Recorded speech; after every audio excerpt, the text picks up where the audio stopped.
आप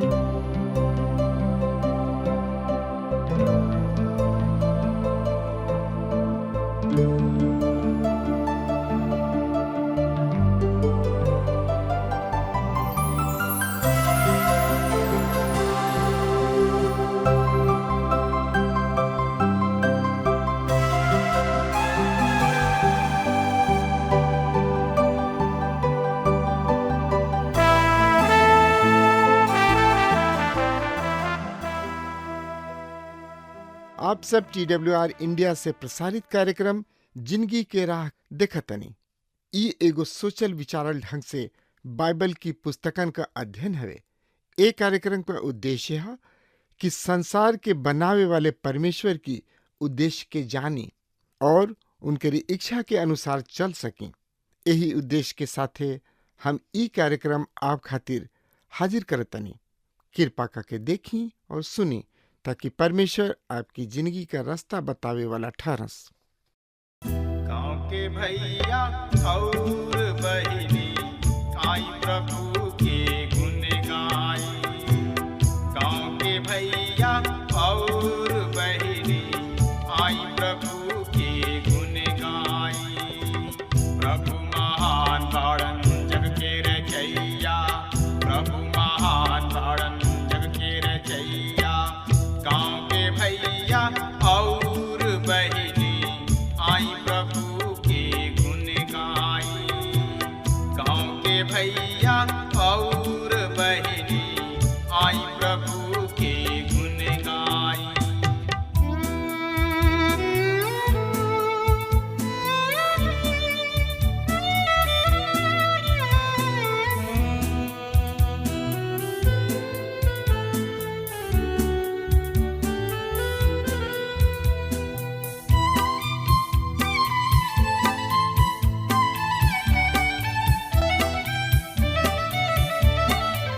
आकाश के तरई बन के चिरई उनकर भजन करे।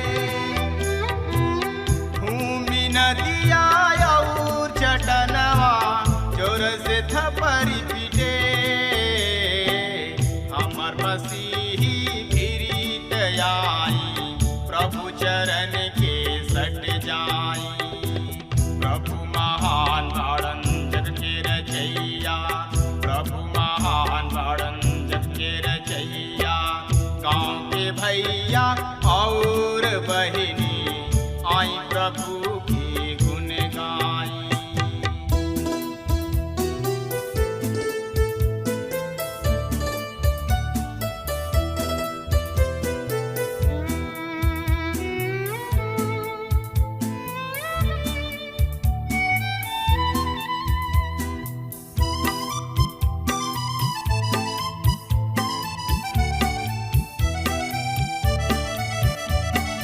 उनकर अगिया जे न मानी पापों में गिरत जाई। नरक के राजा सैतानवा उनके में वास करी। पूरी मिठाई खूब खियाई, आत्मा अग में जाई। प्रभु महान बाड़न जग के रचैया, प्रभु महान बाड़न जग के रचैया। गाँव के भैया और बहिनी आई प्रभु के गुण गाई।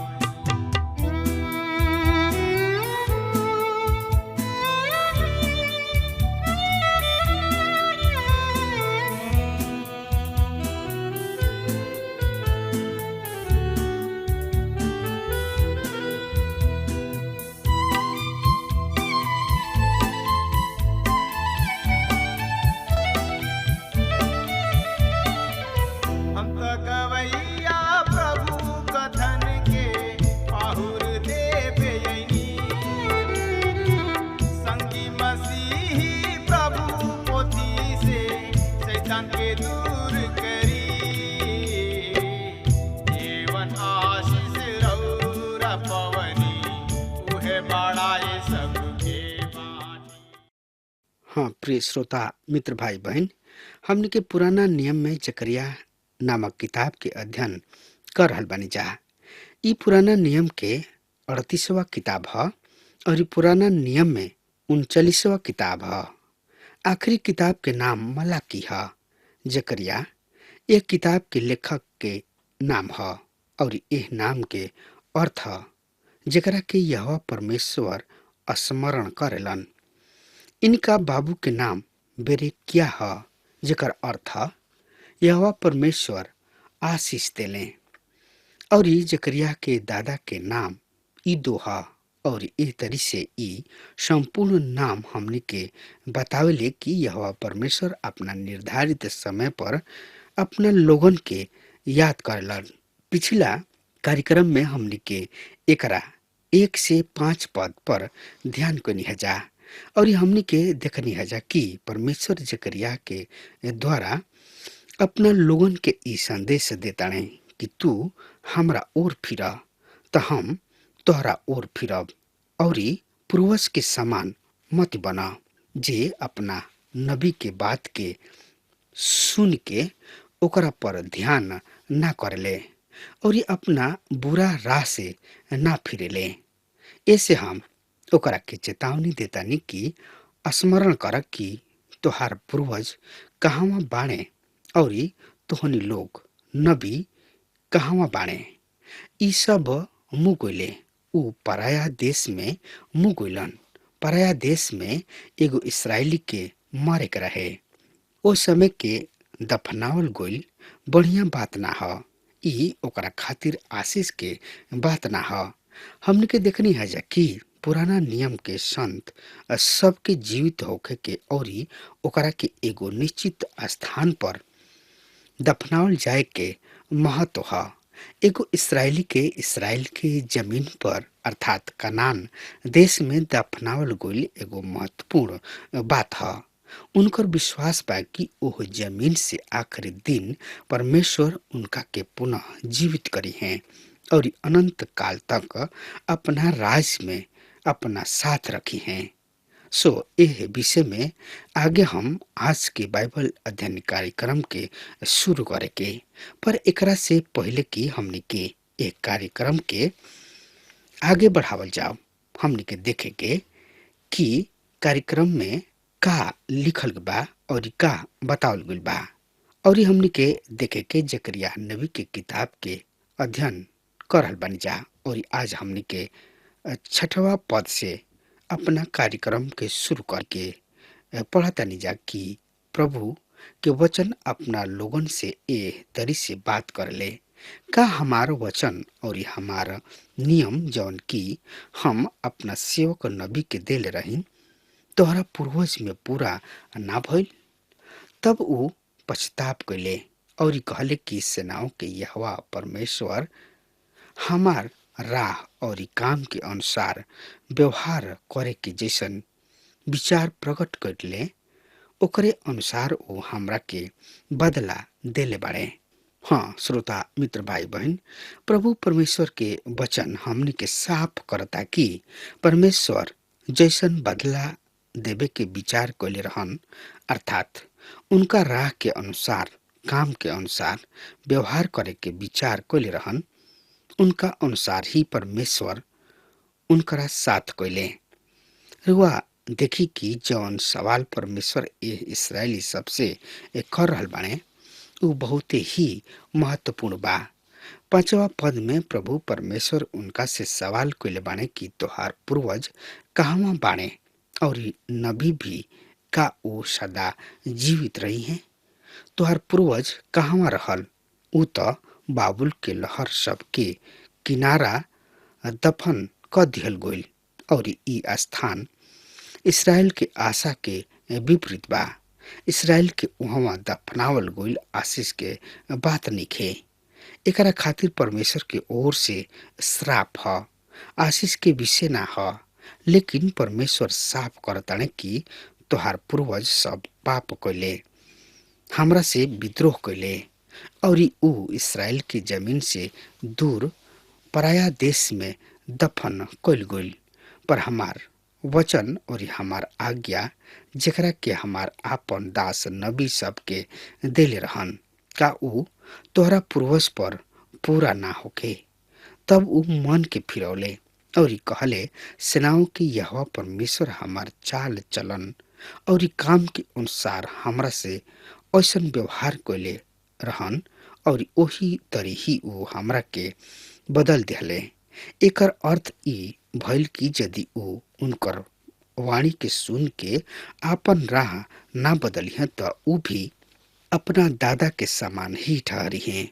उहो उनके समान नाश हो जाइ हैं, काहे कि उनका पाप के दंड उनका पर पड़ल रहे। उनकर नाश उनका पाप के कारण भइल रहे। रुआ देखी कि जैसे परमेश्वर उनका से कहले रहन, ओसे ही व्यवहार उ उनका से कैले। उ एह बात के जान गइल रहन कि जवन दंड उनका पर पड़ल रहल बा उ परमेश्वर की योजना के अनुसार ही बा। एकरा से परमेश्वर की धार्मिकता प्रकट होता और ई प्रकट होता कि परमेश्वर पाप से घृणा करेलन और ई पाप के दंड देले, काहे कि उ त उनका के चेता देले रहन। उ बता देले रहन कि यदि तू ए तरीके पाप करब, हमरा आज्ञा के पालन ना करब, त हम तोहनी लोग के दंड देब, काहे कि हम धर्मी परमेश्वर हई, न्यायी परमेश्वर हई। ऐसे दोष त उनकर ह। उ परमेश्वर के ना सुनले, उनका पर ध्यान न दिहले। अब यहाँ व्यवहारिक शिक्षा समाप्त होता और हम दर्शन सबके विषय में चर्चा करे के। यहाँ 10 को दर्शन बा जौन की जकरिया नबी देखले बाड़े। अधिकतर टीकाकार एक किताब में 8 को दर्शन के बात कहतने। हमरा एकरा के 10 दर्शन के रूप में बाटतानी। सबसे पहिले हमनी के देखे के मेहदी सबके भीड़ के बीच सवार के दर्शन। आई हमरा साथ देखी, यहाँ एह तरी लिखल गइल बा, दारा के दूसरा बरिस के पश्चात शबात नामक 11वां महीना के 24वां दिन यहोवा परमेश्वर के ई वचन ईदो के पोता और बेरेकिया के पुत्र जकरिया नबी के पास एह तरी पहुंचल। हम रात के दर्शन में देखनी, देखा एगो आदमी लाल घोड़ा पर सवार बाड़े और घाटी में लागल मेहदी सब के बीच खड़ा बाड़े तथा उनका पीछे लाल भूरा और सफेद यानी कि उजर घोड़ा बा। तब हम कहनी, हे हमार प्रभु, ई का ह? तब जौन स्वर्गदूत हमरा से बात करत रहन उ हमरा से कहले, हम तोहरा के दिखाई कि का ह। तब जौन आदमी मेहदी सब के बीच खड़ा रहन जवाब देत कहले, ई उ ह जेकरा के यहोवा परमेश्वर पृथ्वी के गश्त लगावे के भेजले बाड़े।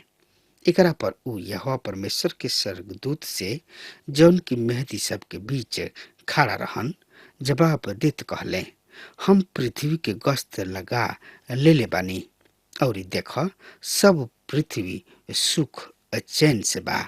हम रुआ सामने 11वां पद तक पढ़निहा। प्रभु अपना वचन पर आशीष देस। 7वां पद में हमनी के बतावल गइल बा कि दारा के दूसरा बरिस के शबात नाम 11वां महीना के 24वां दिन यहोवा परमेश्वर के ई वचन ईदो के पोता बेरेकिया के बेटा जकरिया नबी के पास एह तरी से पहुंचल। यहूदी कैलेंडर अर्थात पंचांग जनवरी के महीना से शुरू नेके होखत, ऐसे ई समय रहल हुई। एकरा के हम आगे अपना बाइबल अध्ययन कार्यक्रम में देखे के। आई अब हमनी के एकरा पृष्ठ भूमि के देख लिहल जाओ। एकरा 5 महीना पूर्व परमेश्वर आगे के दर्शन देले रहन।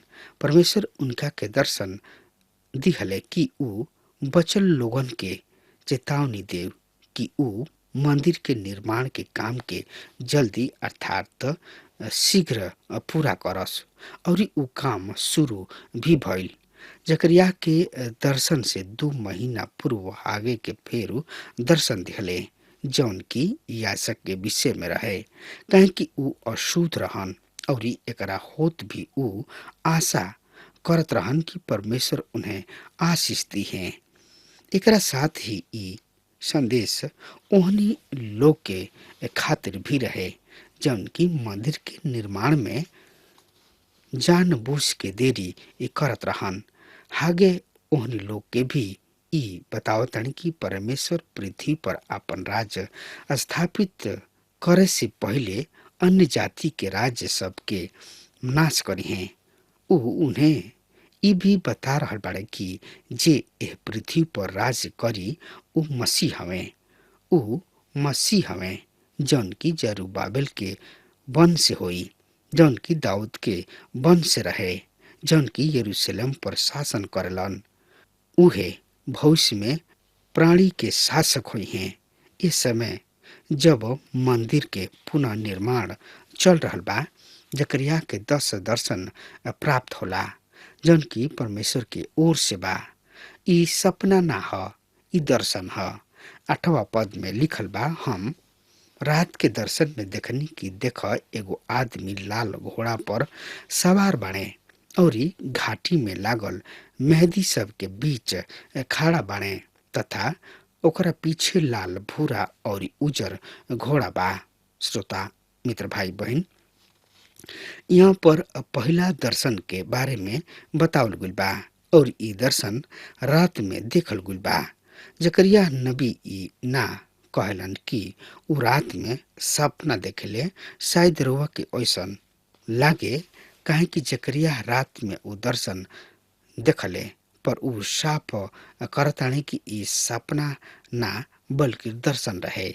उ जागल रहन। जब लोग दर्शन के बात रात के समय करलन तो हम पलट के उनका से पूछतानी कि अरे भाई, का तू सपना तो नहीं देख रहल? हम जान लेतानी कि उ सपना देखले और परमेश्वर उन्हें कोनो संदेश ना दिहले, उ केवल सपना देखले। रुआ ध्यान दीही, जकरिया नबी कहताने कि हम देखनी कि ई महत्वपूर्ण बात बा। हम देखनी कि कैसे प्रभु परमेश्वर अपना भविष्यवक्ता से इस समय बात कैले। जकरिया बड़ा ही नाटकीय ढंग से अपना दर्शन के विषय में बात कर रहल बने। उ लाल घोड़ा पर चढ़ल सवार के दर्शन के बात कर रहल बने। लाल घोड़ा पर चढ़ल के बा?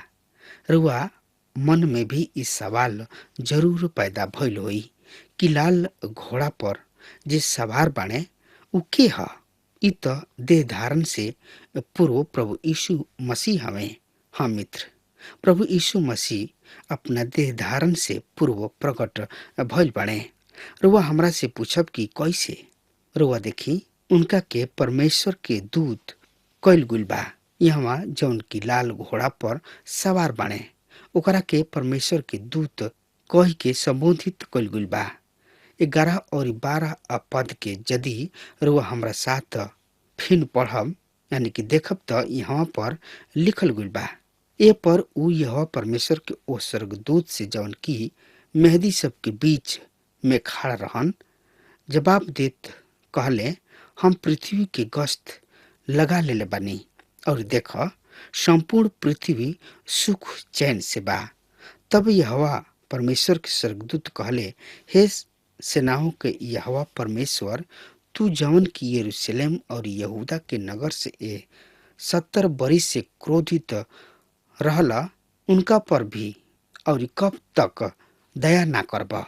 मित्र, पुराना नियम में परमेश्वर के दूत के खुद परमेश्वर के रूप में समझल जात रहे और ऐसे परमेश्वर के दूत के जब बात आवेले त ओकरा के प्रभु यीशु मसीह के रूप में समझल जाए के चाही।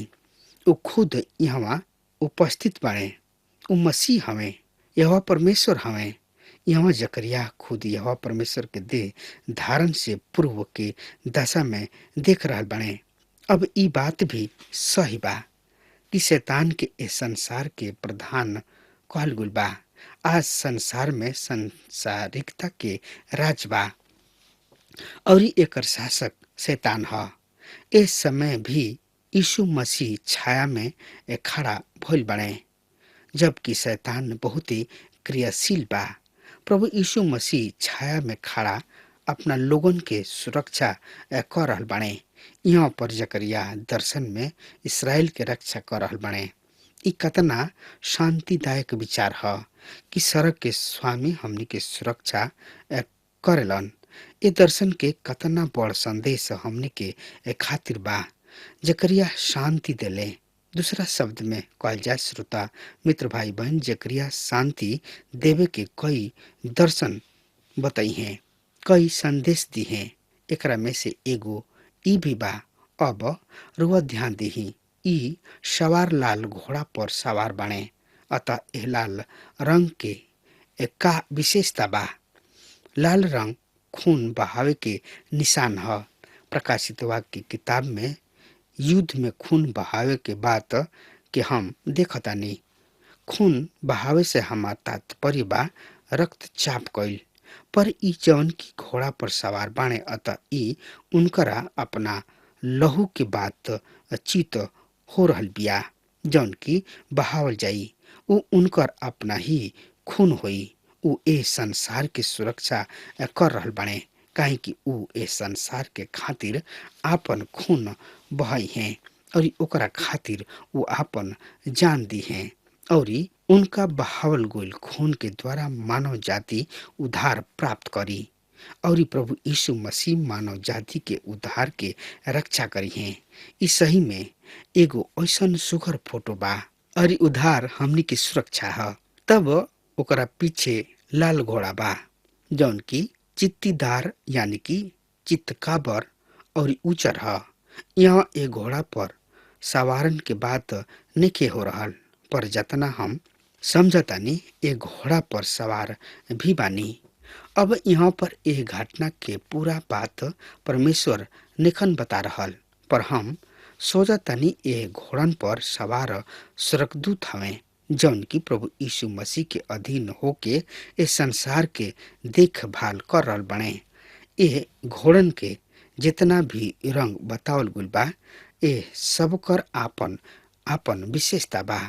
लाल घोड़ा के संबंध युद्ध से बा और उजर घोड़ा के संबंध संभवतः जीत से बा। और एकर अर्थ भइल कि जौन दूत घोड़ा पर सवार बने उ जीत के ओर बढ़ रहल बने। भूरा अर्थात लबछौना रंग दूसरा रंग के चित्रण है। उ मेहदी सब के फेड़ सब के बीच खड़ा बने। अब मेहदी के एक तरी से घर के बाढ़ के रूप में दर्शावल गइल बा। अब पहला फेड़ सब के अपन विशेष महत्व बा, जैसे कि जैतून के फेड़, अंजीर के फेड़, एकर आपन अलग अलग महत्व बा। यशायाह नबी की किताब ओकर 41 अध्याय के 19 पद में परमेश्वर पिता ए तरी से कहताने, हम यरूशलेम में देवदार, बबूल, मेहदी तथा जैतून के फेड़ लगाई। हम मरुभूमि में चिड़, चिनार तथा सनोवर उगाई।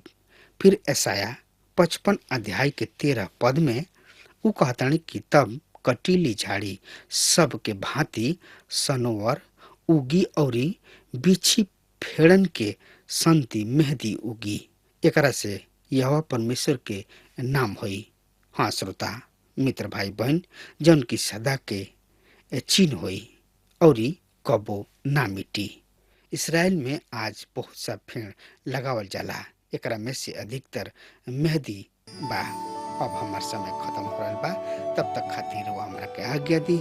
परमेश्वर हुआ के बहुत ही आशीष देश। आमीन। हमके विश्वास बा कि ई कार्यक्रम आप सब खातिर फायदेमंद सिद्ध भइल हुई। अगर आप सबके लगे बाइबल से चाहे आपकी निजी जिंदगी से कोनो सवाल होके चाहे कोनो समस्या खातिर प्रार्थना करावे चाहतनी तो हमारी फोन नंबर पर जरूर संपर्क करें और आज का दिन आप खातिर सुखद बनावे।